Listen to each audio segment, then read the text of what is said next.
अस्सलाम वालेकुम। आज बनाएंगे झटपट खुबानी का जूस, जिसे आप कई दिनों तक पी सकते हैं, इंजॉय कर सकते हैं। तो उसके लिए सबसे पहले हम क्या करेंगे, खुबानी लेनी है और उसकी सारी गुठलियाँ निकाल लेनी हैं। अच्छा, इसका मैं आपको प्रोसीजर आगे बताऊंगी कि इसे बॉयल कैसे करना है। सारे मैंने कर लिए हैं। अब इसको सिंपल मैं पैन में डालूंगी और आपने खुबानी के हिसाब से पानी डालना है। मैं तकरीबन मैंने 1 किलो खुबानी ली थी, तो उसमें मैं एक लीटर पानी डाल रही हूँ। थोड़ी सी चीनी डालूँगी। फ्रूट का अपना मीठा भी होता है, तो वो ज़्यादा बेहतर है कि आप इसमें चीनी कम से कम इस्तेमाल करें। थोड़ा सा नमक। और ये देखिए बॉयल हो गया है।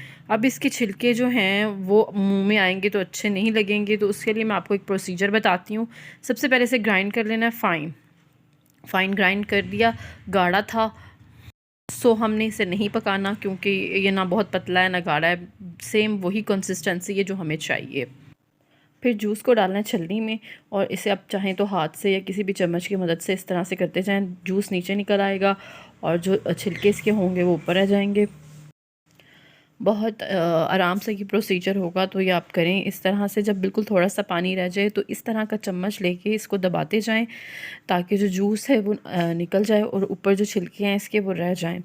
और ये ज़बरदस्त जो है हमारा जूस जो है वो तैयार हो गया। आप इसे फ्रिज में रखें और इसे दिनों तक इंजॉय करें। आप इसे 6 से 7 दिन तक आराम से पी सकते हैं।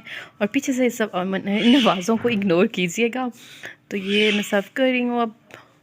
और मेक श्योर कि जो खुबानी है वो मीठी हो, नहीं तो आपका जूस अच्छा नहीं बनेगा।